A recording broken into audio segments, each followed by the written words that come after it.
இதுலேயே இவ்வளோ அதிரக்கூடாது.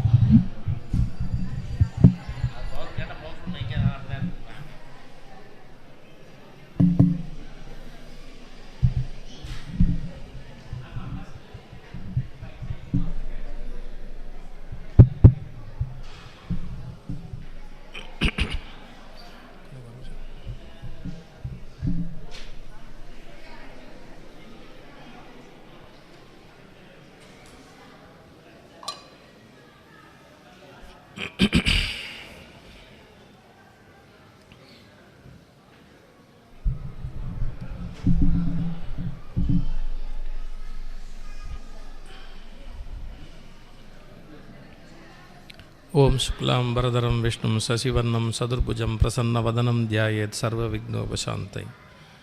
ஐந்து கருத்தனை ஆனை முகத்தனை இந்தின் இளம் விரை போலும் எயிற்றனை நந்தி மகந்தனை ஞானக் கொழுந்தினை புந்தியில் வைத்து அடிபோற்றுகின்றேன். உதிக்கின்ற செங்கதிர் உச்சித்திலகம் உணர்வுடையோர் மதிக்கின்ற மாணிக்கம் மாதுளம் போது மலர்கமலை துதிக்கின்ற மின்கொடி வெண்கடி குங்கும தோயம் என்ன விதிக்கின்ற மீனி அபிராமி எந்தன் வழுத்துணையே. விழிக்குத் துணை திருமென் மலர்பாதங்கள் மெய்மை குன்றா மொழிக்குத் துணை முருகா எனும் நாமங்கள் முன்பு செய்த பழிக்குத் துணை அவன் பன்னிரு தோளும் பயந்ததனை வழிக்குத் துணை வடிவேலும் செங்கோடன் மயூரமுமே. என்னை நன்றாக இறைவன் படைத்தனன் தன்னை நன்றாக தமிழ் செய்யுமாறு அருளே உருவான அன்னை பராசக்தனுடைய தனிப்பெரும் கருணையினாலே திருமால் நகர் ஐயப்பன் திருக்கோயிலில் நடைபெறுகிற மண்டல பூஜை பெருவிழாவை ஒட்டி மகாபாரத தொடர் விரிவுரை நிகழ்த்துகிற ஒரு நல்ல வாய்ப்பு அமைந்தமைக்காக குருவருளையும் திருவருளையும் அதன் காரணமாக செயல்படுகிற திருக்கோயில் நிர்வாக பொறுப்பிலே இருக்கிற பெரியோர்கள் அனைவரையும் வருகை தந்திருக்கிற அன்பர் பெருமக்களாகிய உங்கள் ஒவ்வொருவரையும் ஒவ்வொருவர் உள்ளத்திலும் சுடர்விடுகிற ஈஸ்வர சைத்தன்யமாகிய இறையருட்பேருளையையும் மனப்பூர்வமாக வணங்கி இந்த உரையை தொடங்குகின்றேன். பாண்டவர்கள் துரியோதனாதிகள் பகைத்தார்கள். சூதாட்டத்தின் மூலம் துரியோதனாதிகள் பாண்டவர்களுடைய செல்வத்தை கொள்ளையடித்தார்கள். கானகத்திலே போய் வாழும்படியாக அனுப்பினார்கள். காட்டிலே பல்வேறு துன்பங்களும் துயரங்களும் அவர்களுக்கு நேர்ந்தன.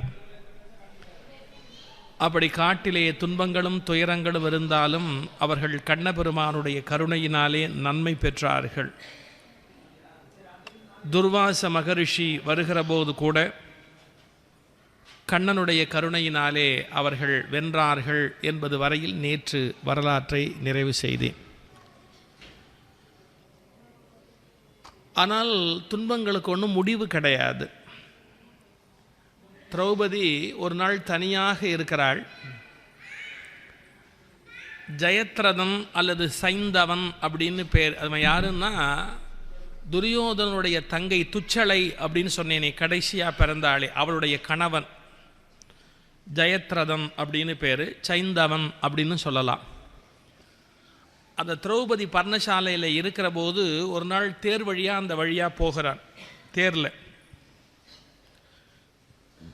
திரௌபதியை பார்த்த உடனே அவன் நேராக உள்ளே இறங்கி வந்தான்.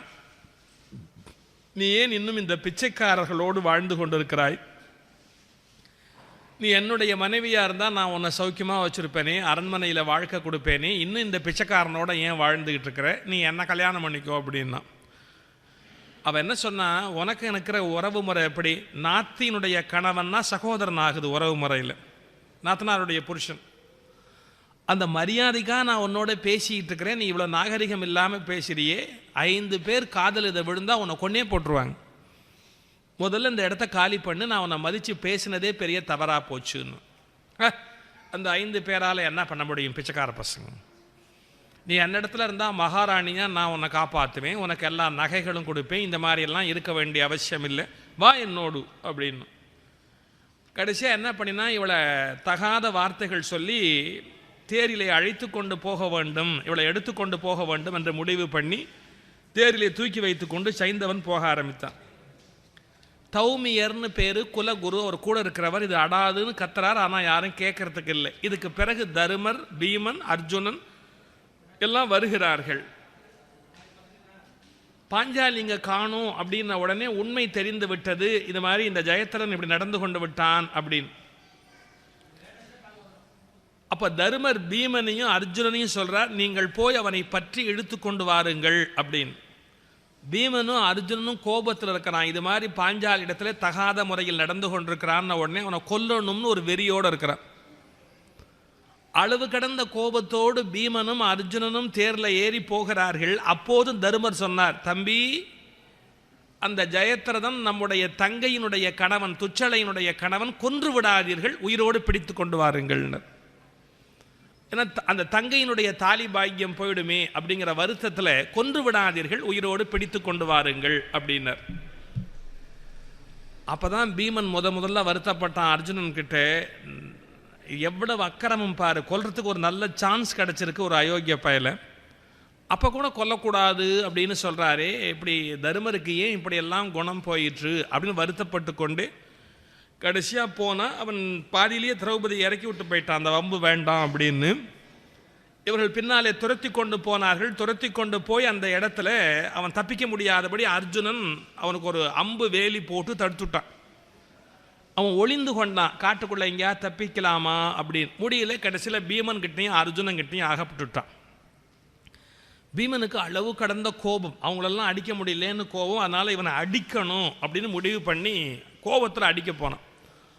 அப்போ அர்ஜுனன் ஞாபகப்படுத்தினா, நம்ம அண்ணன் தருமன் என்ன சொன்னார், இவனை ஒன்றும் பண்ணக்கூடாது, கொண்டு வந்து விடணும்னு சொன்னாரே ஒழிய ஒன்றும் பண்ணக்கூடாதுன்னு சொல்லியிருக்கிறார், அதனால் நாம் ஒன்றும் பண்ணக்கூடாது. அப்போ தான் பீமன் ரொம்ப வருத்தப்பட்டான். நாம் அடிக்கலாம்னு பார்த்தா கூட அடிக்க முடியலையே, எப்போ பார்த்தாலும் இந்த அண்ணா சொன்னார் அண்ணா சொன்னார் அப்படின்னு சொல்லியே நாம் எதுவுமே பண்ண முடியாதபடி ரொம்ப இடைஞ்சலாக இருக்கே. ஏதாவது செய்யலாம்னு பார்த்தா எல்லாத்தையும் அண்ணா சொல்லி வச்சுருக்கார், சரியாக இருக்கணும், அப்படி இருக்கணும், இப்படி இருக்கணும் அப்படின்னு. இந்த அண்ணா தான் நமக்குலாம் ரொம்ப இடைஞ்சலாக இருக்கிறார் அப்படின்னா, நம்ம இஷ்டத்துக்கு இருக்க முடியாதபடி அவர் சில விஷயம் சொல்லிட்டு போயிட்டார் இல்லையா, எவ்வளோ பெரிய இடைஞ்சலாக இருக்கு. ரொம்ப வருத்தப்பட்டான் பீமன். சரி, இப்போ என்ன பண்ணலாம், கொல்லக்கூடாது. சரி, கொல்லதான் கூடாதே ஒழிய இவனை அவமானப்படுத்தினா அதுக்கு தருமர் ஒன்றும் சொல்லலையே. அவன் என்ன பண்ணான் பாருங்க, அவனை பார்த்து ஒரு கேள்வி கேட்டான், டேய் நீ யாரு அப்படின்னா. ஜெயத்ரதன்னா. ஓங்கி அடி விட்டான். இன்னும் ஜெயத்ரதன் என்ன ஜெயத்ரதன், நீ எங்களுக்கெல்லாம் அடிமை ஆயிட்ட, இனிமேல் நீ யாருன்னு யாராவது கேட்டால் பாண்டவர் தாசன்னு சொல்லணும், எங்களுக்கு அடிமைன்னு சொல்லணும், பாண்டவதாசன் அப்படின்னு சொல்லணும், ஜாக்கிரதை அப்படின்னு சொல்லி அவன் தலைமுடியில் இந்த பிறை அம்புன்னு ஒன்று இருக்குது, அதை வச்சு 5 குடுமி தயார் பண்ணிட்டான் அவனுக்கு தலையில், கொத்து கொத்தா கொஞ்சம் அவமானப்படட்டும்னு. இப்போ தருமர் அடிக்க தான் கூடாது, கொல்ல தான் கூடாதுன்னு சொல்லியிருக்கிறாரு, குடுமி வைக்கக்கூடாதுன்னு சொல்லலையே. அதுக்கு 5 குடுமி வச்சான். ஏன் 5 குடுமினா, 5 பேருக்கு அடிமையா, அதுக்கு 5 அடையாளமாக 5 குடுமி வச்சான் அவன் தலையில். அவனை கேட்டுக்கிட்டே வந்தான், உன் பேர் என்னன்னு கேட்டான், என்ன சொல்வேன், பாண்டவதாஸ். உன் பேர் என்ன சொல்வேன், பாண்டவதாஸ். இப்படி அவன் நல்லா அலங்காரம் பண்ணி நேராக கொண்டு வந்து தருமருடைய காலுக்கு கீழே ஒரு தள்ளினான் பார். அந்த தருமருடைய காலுக்கு கீழே தள்ளின உடனே தருமரை பார்த்து பீமன் சொல்கிறான், அண்ணா இவன் பேர் என்னன்னு கேளேன்னா. டே, அவன் பேர் நமக்கு தெரியாதாடா, நம்ம குடும்பத்தில் ஒருத்தன் ஜெயத்ரன். இல்லைன்னா புது பேர் வச்சிருக்கான், நீ கேளேன்னா. இவன் கேட்டான், தருமன் என்ன உன் பேர் அப்படின்னு. அவன் உடனே பயந்துக்கிட்டே பீமன் எப்படி பார்த்துக்கிட்டு பாண்டவதாசன்னா. இதுதான் வம்பா போச்சு. உடனே தருமர் சொன்னார், எப்போ அவன் நம்ம தாசன்னு சொல்லிட்டானோ அவன் மேலே இனிமேல் அடி விழப்படாது. நம்ம தாசன்னு சொல்லிட்டா அவன் நோகலாமா, அடி வாங்கலாமா, வாங்கக்கூடாது. இல்லை, நீ என்ன பண்ணுற அர்ஜுனா, இவனை தேரில் ஏற்றி இந்த காட்டு எல்லை வரைக்கும் கொண்டு போய் விட்டுவார் பாதுகாப்பா, வேற யாரும் அடிச்சுடாதபடி. இவன் எப்போ நம்ம தாசன்னு சொல்லிட்டானோ அவனை இனிமேல் யாருமே அடிக்கப்படாது. கொண்டு போய் இவன் அந்த காடு எல்லா வரையில விட்டுவிட்டுவார். பீமன் தலையில் தள்ள அடிச்சுக்கிட்டான், இவனுக்கு இப்படி ஒரு பேர் வச்சா அதுலேயும் தப்பிச்சு போகிறானே அப்படின்னு. அந்த ஜெயத்ரதன் அவமானத்தினுடைய உச்சியில் போனான். அப்புறம் அங்கே போய் அவன் ஒரு காரியம் பண்ணி, நான் போய் பிறகு சிவபெருமானை குறித்து தவம் பண்ணி இந்த பஞ்ச பாண்டவரை ஒரு நாள் போரிலே நான் வெல்ல வேணும்னு வரம் கேட்டான். சிவபெருமான் சொன்னார், அர்ஜுனன் நீங்களாக மற்ற என் 4 ஒரு நாள் வெல்லுகிற வரம் உனக்கு நான் தருகிறேன் அப்படின்னு. இன்னும் காட்டில் ரொம்ப நல்ல நிகழ்வுகள், அருமையான நிகழ்ச்சிகள் காட்டில் நடக்கிறது பாரத கதையில். இன்னொன்று பழம் பொருந்து சருக்கம் அப்படின்னு ஒன்று இருக்குது. அது என்ன பழம் பொருந்து சருக்கம் அப்படின்னா, அர்ஜுனனோடு பாஞ்சாலி இப்படி வனத்துக்குள்ள நடந்து போய் கொண்டிருந்தா. அமித்ர முனிவர் அப்படின்னு ஒரு முனிவர், அவருடைய ஆசிரமத்தில் ஒரு நெல்லி மரம் இருந்தது. அது ஒரே ஒரு நெல்லிக்காய் 12 வருஷத்துக்கு ஒரு முறை காய்க்குமா. அந்த நெல்லிக்காயை இப்படி காமிச்சுட்டு திரௌபதி சொன்னா, இது ஆச்சரியமா இருக்கு, இவ்வளவு பெரிய மரத்தில் ஒரே ஒரு நெல்லிக்காய் இருக்கு. அர்ஜுனை பார்த்து சொன்னா, உங்களுக்கு நிஜமாவே என் மேல அன்பு இருந்தா அந்த பழத்தை பறிச்சு கொடுங்கன்னு. இந்த வார்த்தையில கவுந்து போகாத ஆம்பளையே கிடையாது. எது, உங்களுக்கு நிஜமாவே என் மேல அன்பு இருந்தா அப்படின்னா, ஏற்கனவே இவன் கிறுக்கு பையன், இந்த வார்த்தையை வேற அவ சொல்லிட்டான்னு வச்சுங்க, அப்புறம் அவ்வளோதான், ஒரு பையில திருத்த முடியாது. இந்த வார்த்தை ரொம்ப வலிமையான ஒரு வார்த்தை. உங்களுக்கு நிஜமாவே என் மேல அன்பு இருந்தா அந்த பழத்தை பறிச்சு கொடுங்கன்னா, என்ன ஏதுன்னு யோசிக்கல அர்ஜுன, டக்குன்னு ஒரு அம்பு விட்டான், பழம் கீழே வந்துச்சு. இந்த வச்சுக்க, உனக்கு இல்லாத அன்பா. அப்போ அமித்ர முனிவர் சிஷ்யர்களை வந்து சொல்றாங்க, அட பாவி அர்ஜுனா, கெடுத்துட்டியே. அமித்ர முனிவர் 12 வருஷத்துக்கு ஒரு முறை தான் தவம் கலைந்து எழுவார். அப்படி தவம் கலைந்து எழுந்த உடனே இந்த மரத்தினுடைய கனி, அது ஒன்னே ஒன்றைத்தான் அவர் சாப்பிடுவார், மறுபடியும் தவத்துக்கு போயிடுவார். அந்த நாள் இன்னைக்கு. அவர் நீராட போயிருக்கிறார், குளிச்சுட்டு வந்து இந்த பழத்தை அவர் கை நேர்ந்து கேட்பார், பழம் வரும், சாப்பிடுவார். இந்த பழம் இன்னைக்கு சாப்பிடல அப்படின்னு சொன்னா இன்னொரு 12 வருஷம் அவர் சாப்பிடாம பட்டினி கிடப்பார். அப்படி அமித்ர முனிவர் இன்னைக்கு ஒரு நாள் உண்ணுகிற கனியை நீ இப்படி பறிச்சுட்டியடா பாவி, யார் பறிச்சுட்டாலும் அவர் சாப்பிட மாட்டார், பிறகு அவர் சாப்பிடாம பட்டினிக்கு போயிடுவார். அந்த முனிவரை 12 வருஷம் பட்டினி போட்ட பாவம் உன்னுடையது அர்ஜுனா அப்படின்ட்டாங்க முனிவர்கள். ஆஹா, தெரியாம நான் ஒரு ஆபத்தில் சிக்கிட்டேனே. வாரியார் சாமி தான் இந்த இடத்துல சொல்வார், பொண்டாட்டி பேச்சை கேட்டவன் கெதியெல்லாம் என்னன்னு புரிஞ்சுக்குங்கன்னார். அதாவது கேட்கக்கூடாதுன்னா அர்த்தம் கிடையாது, எதில் கேட்கலாம் எதில் கேட்கக்கூடாதுன்னு ஒரு விவேகம் வேணும். சில பேர் எப்படி அப்படின்னா, எது அவ சொன்னாலும் வேதம், ரிக்வேதம், யஜுர்வேதம், சாமவேதம், அதர்வண வேதம்லாம் கிடையாது, பொண்டாட்டி வேதம், பெரிய வேதம். அவள் என்ன சொல்கிறாளோ அது, அதுக்கு மேலே என்னன்னு ஒன்றும் யோசிக்கவே மாட்டேன். அதான் தப்பு. மதிக்கணும், மனைவியை மதிக்கணும், அவள் கருத்துக்கு மதிப்பு கொடுக்கணும். ஆனால் எங்கே அப்படிங்கிறத ஒரு ஆண்மகன் விவேகமாக தெரிஞ்சு வச்சிருக்கணும். வருந்துகிற அர்ஜுனன், ஐயோ இப்போ என்ன பண்ணுறது அப்படின்னு. உடனே தருமனுக்கு செய்தி போச்சு, தருமன் எல்லாரும் வந்துட்டாங்க, இப்போ என்ன பண்ணுறது அப்படின்னு தெரியல. அப்பவும் பீமன் சொன்னான், அண்ணா அமித்ர முனிவர் வந்தால் அர்ஜுனை சபிச்சுடுவார், அர்ஜுனன் இல்லாமல் நாம் வாழ முடியுமான்னா, அப்போ அர்ஜுனன் இல்லைன்னா நமக்கு நாஜ்யம் என்ன, மகிழ்ச்சி என்ன, எல்லாம் போச்சு, முடிஞ்சு போச்சு. தருமன் சொன்னார், ஆமாப்பா அர்ஜுனன் இல்லாட்டி நமக்கு வாழ்க்கை இல்லை, நானும் அதை நினச்சி தான் வருந்துறேன், நீ எனக்கு அதுக்குள்ள ஒரே ஒரு சந்தர்ப்பம் கொடு அப்படின்னு. எதுக்கு, எப்படியும் சாக போகிறோம், சாகிறதுக்கு முன்னாடி துரியோதனை கொன்னுட்டு வந்துடுறேன், நம்ம திருப்தியாக செத்தோம்னாலும் இருக்கு. நீ எப்பவும் அது ஒன்றிலேயே கவனமாக இருக்கிறடா, வேற எதை பற்றியுமே கவலைப்பட மாட்டேங்கிறியே. இப்போ நம்ம ஒரு ஆபத்தில் மாட்டி இருக்கிறோம், அதை விட்டு எப்படி வெளியில் வரணும்னு யோசிக்க மாட்டேங்கிற, இந்த சந்தர்ப்பத்தில் அவனை கொன்னுட்டு வரேன்னு சொல்லிக்கிட்டு இருக்கிறியேடா. இப்போ வழக்கம் போல் சகாதேவன் தான் சொன்னால், இதுக்கு ஒரே ஒரு வழி இருக்குது. என்ன வழி இருக்குது, நம்ம கண்ணபெருமானை கூப்பிட்டா இது மாதிரி ஆபத்தில் அவன் தான் நம்மளை காப்பாற்றுவான், கூப்பிடுறா அப்படின்னு. அது உண்மை. மனுஷன் மட்டும் கஷ்டம்னு ஒன்று வரலேன்னு வச்சுங்க, கடவுளை கூப்பிடவே மாட்டான். காலம்பரை எந்திரிச்சதுலேருந்து ராத்திரி தூங்குற வரைக்கும் ஒழுங்காக சோறு தண்ணி கிடச்சி, தங்குறதுக்கு இடம் கிடச்சி, தூங்குறதுக்கு ஒரு இடம் கிடச்சி, வேண்டியபடி எல்லாம் வசதியாக சாப்பாடெல்லாம் கிடச்சிட்டு வச்சுங்க, சாமியாவது பூதமாவதுன்னு. ஏதோ கொஞ்சம் கொஞ்சம் அப்பப்போ கஷ்டம்னு ஒன்று வந்தால் தான் கடவுளே அப்படின்னு கூப்பிடுறேன். நான் தான் சொல்கிறது, நம்ம போகும்போது பஸ்ஸு வந்துட்டா கடவுளை பற்றி யாரும் கவலைப்பட மாட்டான், பஸ்ஸு மிஸ் ஆகிட்டா அட கடவுளே அப்படிம்பா. அப்போ பஸ்ஸு வந்துட்டா கண்டக்டரை கூப்பிடுவான், வரலேனா தான் கடவுளை கூப்பிடுவான். கஷ்டம்னு ஒன்று வந்தால் தான் கடவுளை பற்றிய லேசான சிந்தனையே மனுஷனுக்கு வரும்.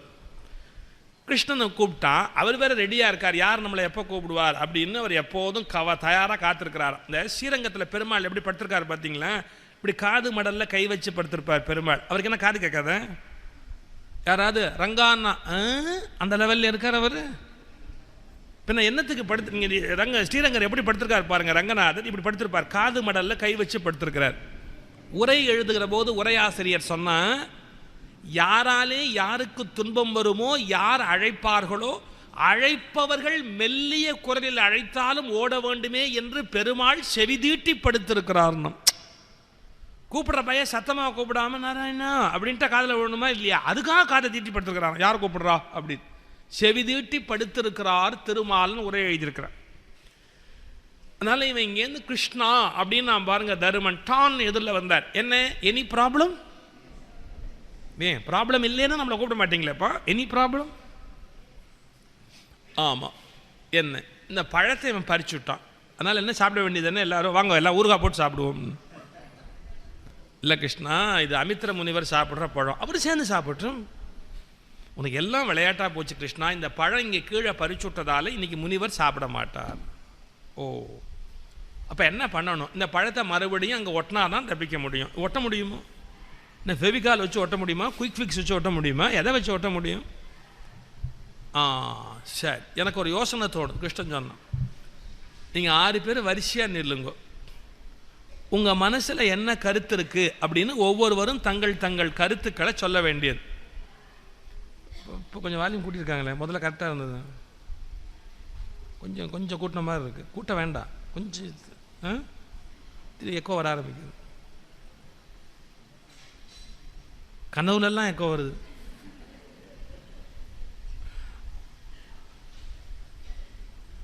இந்த பழம் மேலே போய் ஒட்டணும். எப்படி ஒட்டும்? அப்புறம் உடனே சொல்கிறான் கிருஷ்ணன், உற்றது சொன்னால் அற்றது பொருந்தும். இது உறவுல கூட அப்படித்தான். பகையாக போச்சுன்னா பொய் சொல்லியிருக்கிறோம், உண்மையை சொல்லிட்டா எல்லாம் சரியாக போயிடும். உற்றது சொன்னால் அற்றது பொருந்தும். உன் மனசில் என்ன இருக்குது, உன் ஆழ் மனசில் என்ன இருக்குது, உன் ஆழ் மனசில் என்ன இருக்குது, வரிசையாக சொல்லுங்க. அந்த பழம் போய் மேலே ஒட்டிக்கும். தருமா, நீ என்ன நினைக்கிற சொல். இது வியாச பாரத்தில் கிடையாதுங்க, இது வில்லி பாரத்தில் மட்டுமே வருகிற ஒரு கதை. இது வியாச பாரத்தில் இது கிடையாது. உடனே தருமன் சொன்னால், எனக்கு ஒன்றே ஒன்று லட்சியம், நான் ஜெயிக்கணுன்ற ஆசையே எனக்கு கிடையாதுன்னா. இதான் தருமன்.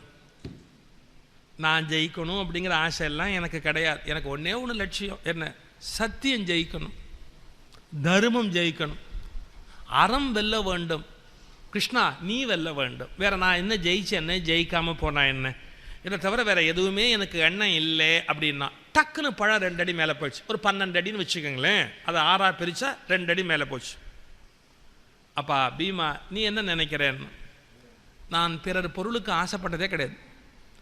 நான் பிறருடைய மனைவியை கனவுல கூட நினைச்சது கிடையாது. அதாவது பாவங்கள்லையும் வரிசைப்படுத்தி கொண்டே வரும்போது ரொம்ப மோசமான பாவம்னு சொல்றது பிற பெண்களை விரும்புவது கூட இல்லை, பிறர் மனைவியை விரும்புவது அயோக்கியத்தனத்தினுடைய உச்சக்கட்டம், அநாகரிகத்தினுடைய உச்சக்கட்டம். அவன் சொல்றான், ஏன்னா பீமன் பலசாலி இல்லையா? ஒரு பலசாலி என்ன தப்புனாலும் யாரும் கேட்க முடியாது. நீங்க பீமன்ட்ட கிரேட்னஸே என்னன்னா, ஹி வாஸ் சோ ஸ்ட்ராங், உடம்பெல்லாம் அவ்வளோ வலிமை. ஆனால் என்னன்னா ஒரு தப்பு பண்ண மாட்டான். இன்னைக்கு மனுஷன் எக்ஸசைஸ் பண்ணுறவன், தன்னை நல்ல டெவலப் பண்ணுறவன் என்னன்னா தப்பு பண்ணலான்ற ஐடியாவிலேயே உடம்பை டெவலப் பண்ணுறான். சார் நிறைய தப்பு பண்ணலாம் சார் அப்படி, அதுக்கு உடம்பே டெவலப் பண்ண வேண்டாம் ராஜா, நாசமாகவே போயிடலாம். நிறைய தப்பு பண்ணிக்கிறதுக்காகவே உடம்பு ஒருத்தன் டெவலப் பண்ணுமா? வாழ்க்கையை அனுபவிப்பது என்பது வேறு, முறைகேடாக அனுபவிப்பது என்பது வேறு. ரெண்டுக்கு வித்தியாசம் இருக்கு. பீமன் பலசாலி, ஆனால் அயோக்கியனே கிடையாது. பலம் இருக்கணும், அதை தவறுதலாக பயன்படுத்தக்கூடாது. அவன் சொல்றான், பிறர் மனைவியரை பெற்ற தாய் என்று எண்ணுவேன். சத்தியம். பிறர் பொருள் எனக்கு எட்டிக்கா மாதிரி, கசப்பு எட்டிக்காய் பிறர் பொருள். இன்னொருத்தனுடைய வசையை பேசிக்கிட்டு இருக்கிறத அவமானமா நினைக்கிறேன். ஆனா பிறருடைய துயரம் என்னுடைய துயரம். மற்றதெல்லாம் பிறர் பொருள் விரும்பேன், பிறர் மனை விரும்பேன், பிறருடைய வசை விரும்பேன். ஆனால் ஒன்று மட்டும் நான் விரும்புவேன், பிறர் கஷ்டம்னு வந்துட்டா அது என் கஷ்டம் மாதிரி. இது என்னமோ எனக்கு பிடிச்சிருக்கிற ஒரு பைத்தியம். நான் பாருங்க, பழம் 2 அடி டாக்குன்னு மேலே போச்சு. அடுத்து நகுலன் அர்ஜுனை பார்த்து கேட்டான், அர்ஜுனா ஓ மனசில் என்ன இருக்கு அப்படின்னு. அப்போ தான் அர்ஜுனை உடைக்கலாம் பாருங்க, நான் புகழ்னா பைத்தியம். எனக்கு நான் எது செஞ்சாலும் என் மனசில் புகழை மையமாக வச்சே செய்கிறேன். 10 பேர் என்னை புகழணும் அப்படிங்கிற ஆசை எனக்கு உண்டு. நான் வேற எதையும் பெருசாக நினைக்கல. மானமே புறப்பது அவனி மேல் எவர்க்கும் வரிசையும் தோற்றமும் மரபும் ஞானமேயான திருவடி உடையாய். அப்பா இறைவா, எனக்கு என்னமோ அந்த புகழ் மேலே என்னமோ அப்படி ஒரு ஆசை இருக்கு அப்படின்னு உள்ளதை உள்ளபடி சொன்னான் பாருங்க. பழம் டக்குன்னு 2 அடி மேலே போச்சு. அடுத்து நக்குலனை பார்த்து கேட்டான், நீ என்னடா சொல்ற அப்படின்னா, நான் இது வரைக்கும் சில பேரை மதிக்கிற மாதிரி நடிச்சுக்கிட்டு இருந்தேன், உண்மையிலே எனக்கு சில பேர் மேலே மரியாதையே கிடையாது. அது யார் யாரா அப்படின்னு கேட்குறான் கிருஷ்ணன். பேர் சொல்றா, யார் யாரா அப்படின்னா, நல்ல ஜாதியாக இருக்கலாம், நல்ல அழகாக இருக்கலாம், பெரிய பணக்காரனாக இருக்கலாம், பெரிய பெரிய பெரிய பெரிய சொத்தெல்லாம் வச்சிருக்கலாம். ஆனால் இவ்வளவு இருந்தாலும் கல்வி ஞானம் அறிவு இல்லாதவர்களை நான் மதிப்பதே கிடையாது. ஆழ் மனசில் மதிக்கிறது இல்லை, ஆனால் மேல் மனசில் வேற வழி இல்லைன்னு மதிக்கிற மாதிரி இருக்கிறேன். ரொம்ப காலமாக இந்த பொய் என் மனசில் இருக்குது. அதை இன்னைக்கு சொல்லிவிட்டேன். அவங்க எப்படின்னா மனமில்லாத மலர் போல மதிக்கத்தக்கவர் அல்லன்னு என் மனசில் என்னமோ அப்படி ஒரு கோபம் உண்டு. நான் அவங்கள மதிக்கிறது இல்லை உள்ள பூர்வமா அப்படின்னு நான் பாருங்க 2 அடி இன்னும் மேலே போச்சு. சகாதேவனை பார்த்து கேட்டான், நீ என்னடா சொல்கிறேன்னா, கிருஷ்ணா பல பேர் நினச்சிக்கிட்டு இருக்கிறாங்க மாத்ரி தேவி எனக்கு அம்மா, பாண்டு எனக்கு அப்பா, தருமர்லாம் எனக்கு அண்ணன், பாஞ்சாலி மனைவி, இதெல்லாம் பொய், எதுவுமே கிடையாது. பின்ன என்னன்னா எனக்கு தர்மம் தான் சகோதரன், ஞானம்தான் எனக்கு அப்பா, எனக்கு உண்மையிலேயே தோழன் ஃப்ரெண்டு யாருன்னா சாந்தமே தோழன், தாரம் அதாவது மனைவி கருணையே தோழன், கருணை தான் எனக்கு தோழன், சாந்தம் தான் எனக்கு மனைவி. இந்த உறவுகள்லாம் பொய். எலும்பு நரம்போடு இருக்கிற இந்த உறவை நான் நம்பவே கிடையாது. இதெல்லாம் பொய். இந்த பண்புகளைத்தான் நான் நேசிக்கிறேன், இதெல்லாம் தான் எனக்கு உறவு அப்படின்னு நான் நம்புகிறேன். இது என் மனசில் இருக்கிற விஷயம். நான் பாருங்க 2 அடி மேலே போச்சு. இப்போ கடைசி 2 அடி பாக்கி இருக்கு. பாஞ்சாலியை பார்த்து கேட்குறான் கிருஷ்ணன், உன் மனசில் இருக்கிற கருத்தை சொல்லு அப்படின்னு. அப்போ இப்படி யோசிச்சுட்டு சொன்னால், கிருஷ்ணா எனக்கு என்ன தனியாக கருத்து இருக்க போது, இந்த 5 பேர் சொன்னது தான் என்னுடைய கருத்து, இவங்க 5 பேரும் நல்லா இருக்கணுங்கிறத தவிர எனக்கு வேறு எந்த எண்ணமுமே மனசில் கிடையாதுன்னு. நான் பாருங்க பழம் மேலே போகல. சொன்னால் நீ காரியத்தை கெடுக்க போகிற. முனிவர் குளிச்சுட்டார், எனக்கு தெரியும். இப்போ ரன்னிங் கமெண்ட்ரி கொடுக்க ஆரம்பிச்சுட்டான். முனிவர் குளிச்சுட்டாரு, எந்திரிச்சு இங்கே வரப்போகிறார். இப்போ வரப்போகிற நேரத்தில் இந்த பழம் ஒட்டினா நம்ம தப்பிச்சோம். நீ கடைசி நிமிஷத்தில் காரியத்தை கெடுக்கிற, சிக்கலை உண்டு பண்ணுற, உள்ளது உள்ளபடி சொல்லு. கிருஷ்ணா நான் என்ன சொல்ல போகிறேன், நீ கடவுள் மாதிரி, நீ தான் எங்களெல்லாம் காப்பாற்றுற, நீ நல்லா இருந்தால் நாங்கள் நல்லா இருந்த மாதிரி. பழம் போல நீ என்னமோ மனசில் வச்சுக்கிட்டு மறைச்சிக்கிட்டே இருக்கிற, உள்ளதை உள்ளபடி சொல்ல போறியா இல்லையா? இப்போ பழம் மேலே போலன்னா பெரிய பிரச்சனை வரும். கடைசியாக பாஞ்சாலி சுற்றி முற்றி பார்த்துட்டு மனசை விட்டு வெக்கத்தை விட்டு ஒரு வார்த்தை சொன்னான், 5 பொறிகள் போல 5 புலன்கள் போல எனக்கு 5 பேர் கணவனாக அமைந்திருந்தும் வேறு ஒருவன் என் கணவனாகவில்லையே என்று என் மனம் வருந்தும். நான் பாருங்க பழம் ஒட்டிச்சு. ரொம்ப சிக்கலான இடம் மகாபாரத்தில். இந்த 5 பேர் இருந்தும் இன்னொருத்தன் என் புருஷனா இல்லைன்னு நான் நினைக்கிறேன்னு சொன்ன உடனே பழம் ஒட்டிச்சு அப்படிங்கிறத நீங்கள் என்ன அர்த்தம் சொல்வீங்க? எங்கள் பரம்பரையில் மூத்தவர் கிருபாந்த வாரியார் சுவாமி தான், அவருக்கு அப்புறம் புலவர் கீரன், அப்புறமா ஏதோ அந்த இடம் எனக்குன்னு சொல்லிட்டு இருக்கிறாங்க, அது உண்மையாக பொய்யான்னு எனக்கு தெரியாது. வாரியார் சாமி தான் மூத்தவர். அவர் என்ன சொல்கிறாரு, இந்த பாருங்க, 5 பேர் கணவனாய் அமைய வேறு ஒருவன் என் கணவனாய் அமைய என் மனம் விரும்பும் அப்படின்னு வருது பாட்டில். இந்த விரும்புங்கிறதுக்கு பக்கத்தில் அவர் ஒரு கொஸ்டின் கேள்விக்குறியை போட்டு விரும்பும் அப்படின்னு அந்த கேள்விக்குறியை கொண்டாந்து போட்டு விரும்பாதுன்னு அவரே சொல்லிட்டார். ஏன்னா அந்த அம்மா கற்பை காப்பாற்ற வேண்டிய கட்டாயம் இருக்குது. அந்த அம்மா 5 பேர் கணவனாக இருக்கும்போது அதையே பல பேர் கண்டில் அடிச்சுட்டு இருக்கிறா. இப்போ இன்னொருத்த மேலே என் மனசு இருக்குதுன்னு சொல்கிற மாதிரி பாட்டு வருதுன்னா இது பெரிய அபவாதமாக போயிடுமேன்னு அவர் என்ன பண்ணுறார், விரும்புங்கிறதுக்கு பக்கத்தில் கொஸ்டின் மார்க்கத்தை கொண்டாந்து போட்டு அதை அவர் வீட்டிலே ரெடி பண்ணி கொண்டாந்து போட்டார். வில்லிபுத்திர ஆழ்வார் கொஸ்டின்லாம் போடல, அவர் தனியாக எடுத்து அந்த கேள்வியை கொண்டாந்து அதுக்குள்ளே போட்டு காப்பாற்றுறார். யாரை? பாஞ்சாலியை. விரும்பும் கேள்வி விரும்பாதுன்ட்டார். இப்போ நான் கேட்குறேன், விரும்பாது இல்லை அதை ஏன் சொல்லணும்? இப்போ விரும்பாத விஷயத்த சொல்லாமையே போலாமே ஒழி, யாராவது சொல்லிவிட்டு விரும்புமான்னு கேட்டு விரும்பாதான்னு ஏன் அர்த்தம் பண்ணணும்? அப்போ என்னமோ தப்பு இருக்கு. எங்கள் புலவர் கீரன் என்ன பண்ணார், வாரியாருக்கு அடுத்தாப்பில் வந்து ரொம்ப செல்வாக்கா தமிழ்நாடு முழுக்க பேசினார். அவச்சா அடித்தார் ஒரு அடி. என்னன்னா அந்த 6வது ஆள் யார்? கர்ணன் அப்படின்னு. அவர் தனியாக ஒரு டிடெக்டிவ் ஏஜென்சி வச்சிருக்கிறார். ஒரு துப்பறியும் கோஷ்டி ஒன்று வச்சு இவன் மனசில் வேற எந்த ஆம்பளை இருக்கிறான், கண்ணு மூக்கு காதெல்லாம் எங்கே அப்படின்னு போய் பார்த்து அட்டாட்டா அது கர்ணன் அப்படின்னு அவர் ஆராய்ச்சி பண்ணி கண்டுபிடிச்சிட்டார். என்னோட 2 பேரும் ரொம்ப பெரியவங்க. நான் பொறுவாரியாக என்னோட பெரியவங்கள குறைச்சி பேசவே மாட்டேன், ஒருபோதும் மேடையில் நான் குறைச்சி பேச மாட்டேன். ஆனால் இந்த விஷயத்தில் 2 பேர் சொன்னதும் தப்பு. நான் ரொம்ப மரியாதையோட, வாரியார் சாமியில பூர்ணமான மரியாதையோட, புலவர் கீரன் மீது மரியாதையோட சொல்கிறேன், 2 பேர் சொன்னதும் தப்பு. எப்படி அர்த்தம் பண்ணுறதுன்னா அவங்க இன்னும் கொஞ்சம் நுட்பமாக பார்க்கணும். இந்த காலகட்டத்துக்கு ஏற்ற மாதிரி அர்த்தம் பண்ண தெரியணும். 5 பேர் கணவனாக இருக்க இதை தவிர இன்னொருத்தன் மேலே என் மனசு போகுது, அது கர்ணன்னு புலவர் கீரன் சொல்றதை எழுதி வச்சுட்டா பாஞ்சாலிக்கு கோயிலே இருக்கக்கூடாது, எல்லா கோயிலும் இடிச்சிட வேண்டியது. கணவன் 5 பேர் இருக்கிற போது வேற ஒரு ஆம்பளை என் மனசு நினைக்குதுன்னு ஒரு பொம்பளை சொல்லிவிட்டான்னா அப்புறம் அவளுக்கு என்ன கோயில் வேண்டியிருக்கு, அவளுக்கு என்ன அபிஷேகம் வேண்டியிருக்கு, என்ன பூஜை வேண்டியிருக்கு, அப்புறம் கற்பே போச்சுன்னு தானே அர்த்தம். அவளுடைய உறுதி என்னன்னு சொல்றது? அதுக்கு ஒரு நான் காரணமெல்லாம் சொல்லுவார். குந்தி தேவியினுடைய மூத்த பிள்ளை கர்ணன் என்பதால் அவ தருமனை கல்யாணம் பண்ண மாதிரி குந்தி தேவியின் மூத்த பிள்ளையும் அவ கல்யாணம். குந்தி என்ன பெற்றாலும் மொத்த குத்தகையா அவளுக்கு? அது மூத்தவன் என்பதனாலே அது கர்ணனை குறிச்சது அப்படிம்பார். கிடையவே கிடையாது. அவள் வாழ்நாளில் ஒரு எதிரின்னு மனசில் ஃபிக்ஸ் பண்ணினா அது கர்ணன் தான் அவள் எதிரின்னு ஃபிக்ஸ் பண்ணியிருக்கா. அவளுக்கு துரியோதனை கூட மன்னிப்பா, கர்ணனை மன்னிக்க மாட்டா. ஏன்னா கர்ணன் தான் தையல் சேலையும் களை வாங்கிட்டான், இவன் புடவை எடுறான்னு சொன்னவன். மன்னிப்பாள் அவன்? அவன் மேலே காதல் மனசில் இருக்குமா? கிடையாது. இன்னும் வில்லி பாரத்தில் வருது, முதல் அவன் இலக்கை அடிக்கிறான். கர்ணன் கிட்டக்க இலக்கை அடிக்க வரும்போது பாஞ்சாலி எழுந்து கத்துனா, இந்த பய அந்த இலக்கை வீழ்த்தினாலும் நான் அவனை கல்யாணம் பண்ண மாட்டேன், ஏன்னா அவங்க அப்பன் பேர் ஆய்ப்பே தெரியாதவன், நான் கல்யாணம் பண்ண மாட்டேன். எனவே பாஞ்சாலியால் வெறுக்கப்பட்டவன் கர்ணன். அப்படி சொல்வது பிழை, தப்பு. அது அந்த உரை தப்பு. பாரியார் நயம் பண்றார், காப்பாத்துறார். ஒரு கேள்வியை போட்டு அவன் கற்புக்கு ஆபத்து வராம காப்பாத்துறார். இப்போ நீங்கள் என்ன நுட்பமாக பார்க்கணும் அப்படின்னா, 5 பேர் எனக்கு கணவனாக இருந்தும் வேற ஒருத்தன் என் கணவனாக வரலேன்னு என் மனசு உருகுதுன்னா நிஜமாவே கண்ணு மூக்கு காது உடைய ஒரு ஆம்பளைன்னு நினைக்கக்கூடாது. அதை எப்படி எடுத்துக்கணும்னு சொல்கிறேன் பாருங்க. இப்போ வீடுகளில் லேசாக கருத்து வேறுபாடு வரும்போது மனைவி என்ன சொல்வா, ஒரு கணவன் நச்சுன்னு பாடாப்படுத்துவான். ஒரு 100 ரூபா கொடுத்தா கணக்கு கேட்பான். ஒரு 100 ரூபா கொடுத்தா எங்கேயா போயிட்டு வந்தோடனே கேட்பான், எவ்வளோ செலவு பண்ணேன்? என்னமோ பண்ணேன். என்னமோ பண்ணேன்னா எவ்வளோ பண்ணேன்? 60 ரூபாயா 60க்கும் 70க்கும் 10 ரூபா வித்தியாசம் தெரியுமா உனக்கு? அந்த 10 ரூபா சம்பாதிக்க நான் என்ன பாடுபட்டேன்னு தெரியுமா? அவன் சொல்லுவா, இது என்ன பெரிய அவசியம் இருக்குது, உன்னோட பெரிய அவசியம் இருக்குது.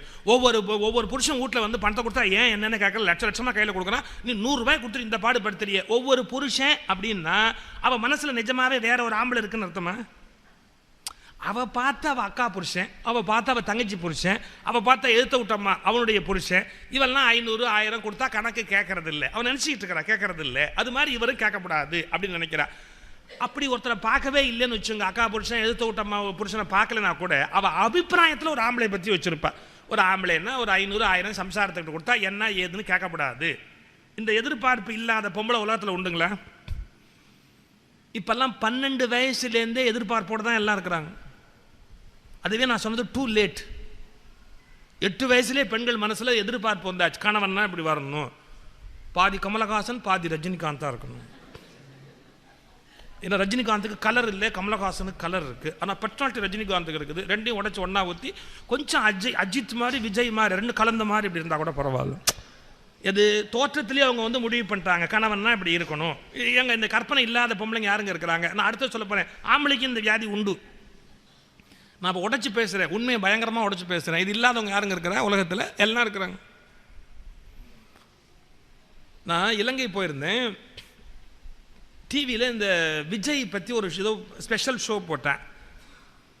என்னை வந்து அவங்க அந்த வீட்டில் இருந்த பொம்பளை பிள்ளைகள் ஒரு 18-16 வயசு பிள்ளைங்க, சன் டிவியில் நல்லா பேசுகிறீங்க அங்கிள் அப்படிலாம் பாராட்டி என்கிட்ட பேசின பிள்ளைங்க அந்த டிவி போட்டோன்னே எழுத்தாப்பில் உட்காந்து பார்த்துக்கிட்டு இருந்தது. நானும் பார்த்துக்கிட்டு இருந்தேன். சும்மாவாது கிண்டல் அடித்தேன், இவன் என்ன பொம்மை மாதிரி கையக்கால ஆட்டுறான், இவெல்லாம் ஒரு பெரிய நடிகனா அப்படின்னு சும்மா சொன்னேன். அது 3 என்னை திரும்பி எரிக்கிற மாதிரி ஒரு பார்வை பாரு, அப்படியே எரிச்சிடுற மாதிரி ஒரு பார்வை பாரு. நான் உடனே புரிஞ்சுக்கிட்டேன், இதுங்களுக்கு பிடிக்கலையேன்னு வேணும்னு சொன்னேன். அந்த காலத்தில் சிவாஜிலாம் நடிப்பார், என்னமா நடிப்பார், இவன் சோளக்கொல்லை பொம்மை மாதிரி நிற்கிறான், இவனும் இவன் மூஞ்சியும் அப்படின்னு மறுபடியும் திரும்பி இப்படி ஒரு பார்வை பாரு. எனக்கு கேட்டேன், என்னம்மா நான் அவனை குறைச்சனா என்னையே முறைக்கிறீங்க, அவன் என்ன உங்களுக்கு சோறு போடுறானா, துணிமணி வாங்கி கொடுக்குறானா, ஸ்கூல் ஃபீஸ் கட்டுறானா, என்ன பண்ணிட்டான் உங்களுக்கு? நான் அவனை திட்டினா உங்களுக்கு என்ன இவ்வளோ கோவம் வருது அப்படி. அதுங்க மறுபடியும் ஒரு பார்வை பார்த்துட்டு இந்த மூஞ்ச டக்குன்னு இப்படி திரும்பிச்சு. அப்புறம் நான் உடனே விளையாட்டாக சொன்னேன், சும்மா சொன்னம்மா எனக்கு என்ன அந்த பிள்ளை மேலே எனக்கு என்ன வருத்தம், அவன் எதோ நடிக்கிறான் சந்தோஷமாக இருக்கட்டும், சும்மா தமாஷுக்கா சொன்னேன் அப்படின்ட்டு அடுத்த வார்த்தை சொன்னேன். என்ன சொன்னேன், இதையே நான் எங்கள் வீட்டில் சொல்லியிருந்தா ஒருவேளை என் பொண்ணாக இருந்தால் கொன்னே போட்டிருந்தாலும் போட்டிருப்பா, என்ன கொன்னே போட்டிருந்தாலும் போட்டிருப்பான்னு. உடனே அது 3 சொல்லுது, எங்களுக்கு அந்த உரிமை இல்லையேன்னு தான் வருத்தமாக இருக்கு. அதாவது நான் விஜயை குறை சொன்னால் அவங்க என்ன கொண்டுடுவாங்களாம். எப்படி இருக்கு பார்த்தீங்களா? அப்போ நீங்கள் யோசிச்சுக்கணும், இந்த இன்ஃபேக்சுவேஷன் ஒரு மைல்டு அட்ராக்ஷன் அவங்க வந்து விஜய் மேலேன்னு அர்த்தம் கிடையாது. நான் ஓப்பனாக உடச்சி பேசுகிறேன். அவர்கள் எதிர்பார்க்கிற கணவன் அப்படி இருக்கணும். ஃபிசிக்கலாக டிசைட் பண்ணிட்டாங்க, இப்படிப்பட்ட ஒரு கணவன் தனக்கு வரணும் அப்படின்னு ஒரு அபிப்பிராயத்தை உருவாக்கிட்டாங்க ஆச்சுங்களா. முதல்ல என்னென்னா மோல்டு ஷேப், இப்படிப்பட்ட ஆள் அப்படின்னு. அப்புறம் கேரக்டர், குணம். என்ன சொல்கிறாங்க அவங்க? நீங்கள் பேச்சு வாக்கில் பெண்கள் பேசுகிற போது எப்படின்னா, ஒன்று வேணும்னு சொன்னால் இவர் என்ன எதுக்கு எடுத்தாலும் வானா வானான்னு சொல்லிக்கிட்டே இருக்கார். சொன்னால் வாங்கி கொடுக்குற மாதிரி ஒவ்வொருத்தர் வீட்டில் எல்லாம் வச்சு தலைமையில் வச்சு தாங்குறாங்க. தலைமையிலே யாராவது தோல் தூக்கி போவானே? ப்ராக்டிக்கலாக அப்படி அர்த்தமா? தலைமையில் வச்சு தாங்குறாங்கன்னு என்ன அர்த்தம் பாருங்களேன். வந்து கேட்பான், ஏம்மா இன்றைக்கி சினிமாவுக்கு போகலாமா அப்படின்னு கேட்டா, இல்லை இவ கேட்குறேன்னு வச்சுங்க, எங்க இன்றைக்கி சினிமாவுக்கு போகலாமாவா, நான் 2 டிக்கெட் வாங்கிட்டு வந்துட்டேன் அப்படி இருக்கணும். இவன் போகலாமான்னு நினச்சா அவன் டிக்கெட்டோடு வந்து நிற்கணும். அடுத்தது என்னன்னா, ஏங்க போகலாமான்னு திடீர்னு சொல்கிறீங்களே, ராத்திரி சாப்பாடெலாம் நான் ஒன்றும் பண்ணவும் இல்லை, எல்லாம் எதுக்கு பண்ணுறது, வரும்போது ஹோட்டலில் சாப்பிட்ருவான். நீ ஒன்றும் கஷ்டப்படாத, ஏறு ட்ரெஸ் பண்ணிவிட்டு ஸ்கூட்டரில் ஏறு, நேராக போகலாம், சினிமா பார்த்துட்டு அப்படியே சாப்பிட்டுட்டு அப்படியே ஹோட்டலில் சாப்பிட்டு அப்படியே நேராக வீட்டுக்கு வந்துடலாம். அப்போ என்ன போச்சு, இவ சமையல் பண்ண மாட்டேன்னு சொல்லக்கூடாது, அவனே பண்ணாதேன்னு சொல்லணும். எங்க இந்த எதிர்பார்ப்பு பெண்கள் மனசில் உண்டா இல்லைங்களா? உண்டு. நான் கோயிலில் உட்காந்து சொல்கிறேன், சத்தியமாக உண்டு. நமக்கு வர்ற கணவன்னா இப்படி இருக்கணும் அப்படின்னு. இதே மாதிரி இவனுக்கு சில எதிர்பார்ப்பெல்லாம் உண்டு. அது என்ன எதிர்பார்ப்பு அப்படின்னா, இவர் வெளியிலேருந்து வந்தோடனே சூட் கேஸை வாங்கணும், பையை வாங்கணும், ஷூ போட்டுன்னு வந்தால் ஷூவை கழட்டி விடணும், டையெல்லாம் கழட்டி. சினிமாவில் அப்படி காமிச்சானே கெடுத்துட்டான். பல பேர் அந்த கனவுல தானே கல்யாணமே பண்ணிட்டான். ஓ இது மாதிரிலாம் நடக்கும் போல் இருக்குது அப்படின்னு நினச்சி அந்த கனவுல தான் கல்யாணமே பண்ணிட்டான். அப்புறம் தான் தெரியுது இவனுக்கு என்னென்ன நடக்கும்னு. கூத்து எக்ஸ்பெக்டேஷன், அதாவது இமேஜினேஷன், அதாவது கனவு, கற்பனை. இன்னும் சொல்கிறேன் பாருங்க, அவன் எப்படி மனைவின்னு சொன்னால் கணவன் என்ன சொன்னாலும் அது எதுத்தே பேசக்கூடாது. ஏன் அப்படி தான் வருதுங்க அந்த நம்பிக்கை, ஏவிஎம் தொடர், சொந்தம், இதில் வர கதாநாயகி எல்லாம் அப்படியே தியாக தீபமாக மெழுகு சுடராக அப்படியே எரிஞ்சு எல்லாரையும் வாழ வச்சு மாமியாரை பாராட்டி கணவனை பாராட்டி, கணவன் குடிச்சிட்டு வந்தால் கூட ஏன்னு கேட்காம அப்படியே அவங்க கரைஞ்சு போகிறாங்க. ஏவிஎம்மில் வர கதாநாயகி எல்லாம் அப்படியே கரைஞ்சு போய்டுறாங்க. இவன் இதை வேற பார்த்துட்டானா அவன் நினைக்கிறான், ஓ மனைவினா அது தியாக தீபமாக சுடர் விடணும், அது எவ்வளவு சுடும்னு அப்புறமா தானே இவனுக்கு தெரியும். இப்போ சிக்கல் பாருங்க, அவ ஒரு கணவனை பற்றிய கற்பனையில் இருக்கிறாள, கணவன்னா அப்படி இருக்கணும் அப்படின்னு கற்பனையில் இருக்கிறாள, இவன் மனைவினா இப்படி இருக்கணும் ஒரு கற்பனையில் இருக்கிறானா. 2 பேரும் வாழ்க்கை ஆரம்பிச்சா இவ எதிர்பார்த்த கணவனுக்கும் வந்திருக்கிற கணவனுக்கும் சம்பந்தமே இல்லை. இவன் கற்பனையில் எதிர்பார்த்த மனைவிக்கும் வந்திருக்கிறா பாருங்க, அவளுக்கும் சம்பந்தமே இல்லை. உடனே கடுப்படிக்கிறான், நான் நினைச்சதே வேற, நடந்ததே வேற அப்படின்னு. அவ சொல்றா, நான் மட்டும் என்ன வாழுதான், நான் என்னமோ நினைச்சேன், என்னமோ நடந்து போச்சு, என் வாழ்க்கையே வீணா போச்சு, என் வாழ்க்கையே வீணா போச்சு. இப்போ என்ன தெரியுங்களா, இவ கற்பனையில் வைத்திருக்கிற கணவனுக்கும் இடையில் வந்து வாய்த்திருக்கிற கணவனுக்கு இருக்க இடைவெளியை நினைச்சு பாப்பா. ஒன்று மறந்துடக்கூடாது, அது ஒன்றும் கற்புக்கு தப்பு கிடையாது. அவ வேற ஒரு ஆம்பளையை நினைக்கல, ஆணை பற்றிய அபிப்பிராயத்தை வைத்திருக்கிறார். கணவன் அப்படி இருக்கணும், எங்க இந்த அபிப்பிராயம் வச்சா கற்புக்கு தப்பா? ஒரு எக்ஸ்பெக்டேஷன், ஒரு எதிர்பார்ப்பு அவன் மனசில் வச்சிருக்கிறா. அதையும் வாய்ச்சவனையும் ஒப்பிட்டு பார்ப்பான். ஒவ்வொருத்தர் வீட்டில் தலைமையில் வச்சு தாங்குறாங்க, ஒவ்வொருத்தர் பொண்டாட்டியை ஏன் என்னென்ன கேட்கறது இல்லை, ஒரு வருஷத்துக்கு 8 புடவை 10 புடவை எடுத்து கொடுக்குறாங்க. இதெல்லாம் யாருன்னு கிடையாது. உடனே அவன் இது யாருன்னெலாம் கேட்கக்கூடாது, அவள் கணவனை எதிர்பார்க்கிற எதிர்பார்ப்பு. நான் இன்னைக்கு இளைஞர்களுக்கு சொல்கிறேன், உங்கள் வாழ்க்கை நல்லா இருக்கணும் அப்படின்னா முதல்ல மனைவிட்ட என்ன கண்டுபிடிக்கணும், அவள் எதிர்பார்ப்பு என்ன, நாம் என்ன இடைவெளி சுருக்கிக்கிட்டே வரணும். லைஃப் சக்ஸஸ்ஃபுல்லாக இருக்கும். மனைவி நினைக்கணும், கணவன் என்ன எதிர்பார்ப்பு இருக்கலாம் மனைவியை பற்றி, நம்ம எப்படி இருக்கிறோம், இதை எப்படி மேட்ச் பண்ணுறது, கொண்டு போய் அதை கீழே கொண்டாடணும், இதை மேலே கொண்டு போகணும், அதை கீழே கொண்டாடணும், மேலே கொண்டு போகணும், பொறுத்திடணும். அந்த கற்பனைக்கும் வாய்த்த யதார்த்தத்துக்கும் இடையில் இருக்கிற இடைவெளியை நிரப்பியாச்சுன்னா அந்த குடும்பத்தில் சண்டை வராது. இந்த கனவு கனவாகவே நின்று போய் யதார்த்தமாகவே நின்று போயிட்டா தகராறை தவிர எதுவும் மிச்சம் இருக்காது. இன்னைக்கு எல்லா வீட்டில் நடக்கிற சண்டைக்கு இதாங்க காரணம், வேற ஒன்றும் காரணமே கிடையாது. இப்போ என்ன சொல்கிறான்னு நீங்கள் கவனிங்க. நான் இப்போ சொன்ன அந்த மனைவி மாதிரி தான் திரௌபதி பேசுகிறா. அவள் என்ன நினைக்கிறா, கணவனை பற்றி என்ன அபிப்பிராயம் வச்சிருக்கிறா, சபையில் ஒரு பையன் என் புடவையை பிடிச்சி இழுக்கிறான், ஒரு பையன் என் கூந்தலை பிடிச்சி இழுக்கிறான். புருஷன்னா என்ன பண்ணியிருக்கணும், அருவாளை தூக்கி அப்பவே கையை வெட்டியிருக்கணும் இல்லைங்களா.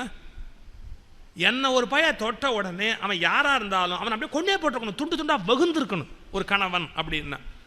ஆனால் பாஞ்சாலி எதிர்பார்த்த கணவன் தன்னுடைய கற்புக்கு ஒரு ஆபத்து வருகிற போது கொலை பண்ணியிருக்கணும், வெட்டி இருக்கணும், துண்டு துண்டா வெட்டி இருக்கணும். இதை அவ எதிர்பார்த்தது. 5 பயல்ல எவனாவது அப்படி இருந்தானா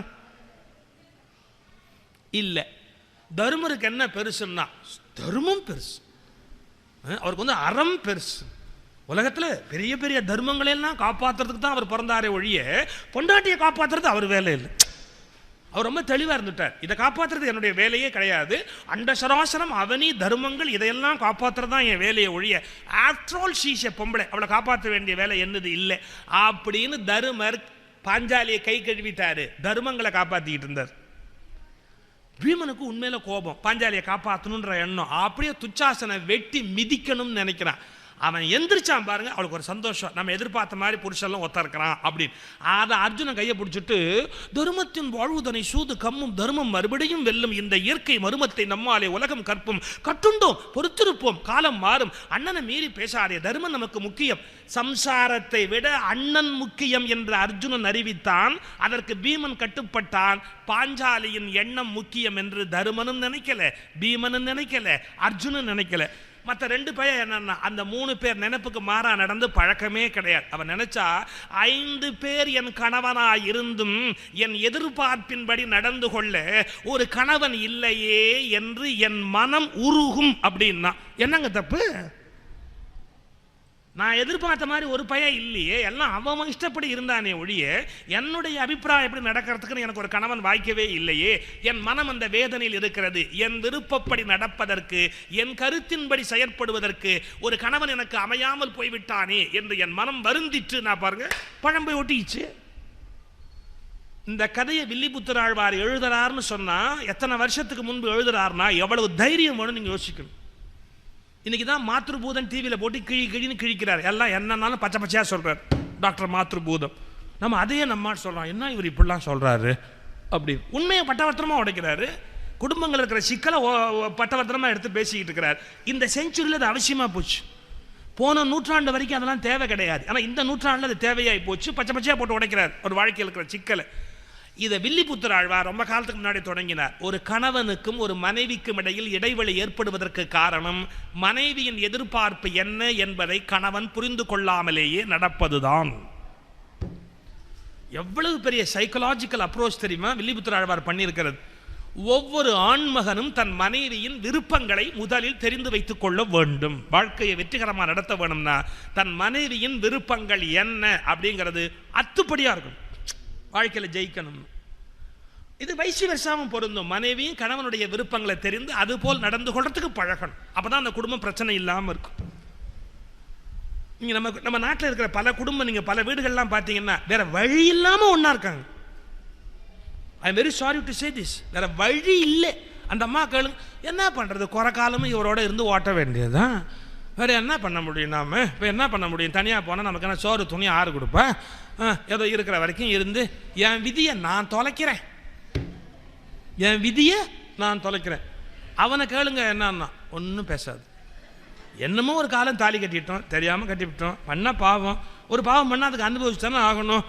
நமக்கு போகிற காலம் வரந்தன்னைக்கு என்ன பண்ணுறது, சரி ஏதோ இதோட இருந்து, இவளோடன்னு கூட சொல்ல மாட்டான், ஏதோ இதோட இருந்து நான் என்ன பண்ண முடியும், மாட்டிக்கிட்டேன், நான் என்னடா பண்ண முடியும், வேறு வழி கிடையாதுற.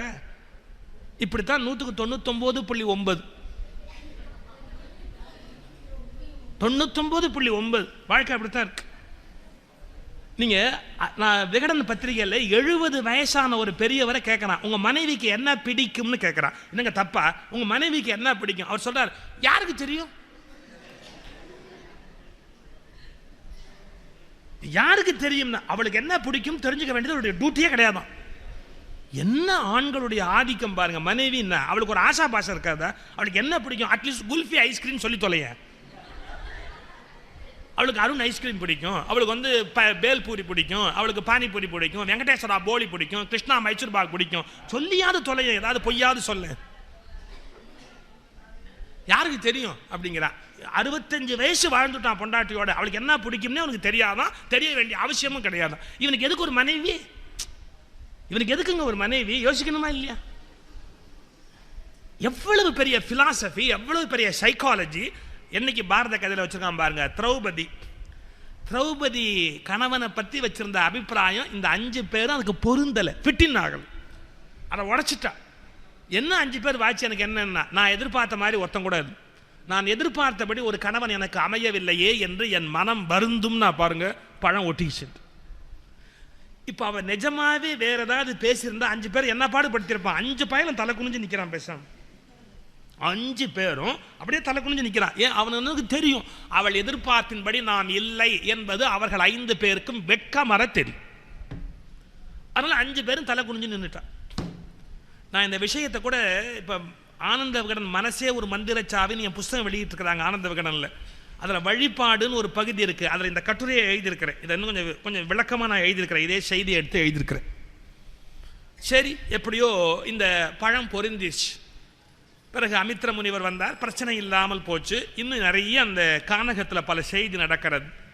இதற்கு நடுவில் துரியோதனம் பார்த்தான், நாம் இந்த தருமனை நியாயமாலாம் வெல்ல முடியுமோ முடியாதோ தெரியல, அதனால் அக்கிரமமாக தான் ஜெயிக்கணும். எப்படி அக்கிரமமாக? ஒரு முனிவரை வச்சு ஒரு ஹோமம் நடத்தி அபிச்சார ஹோமம் பண்ணி ஒரு பூதத்தை ஏவி கொண்டு புள்ளான்னு முடிவு பண்ணும். ஒரு முனிவரை வச்சு ஒரு அபிச்சார ஹோமம் நடத்தினா கண்டிப்பாக ஜெயிச்சுடலாம் அப்படின்னு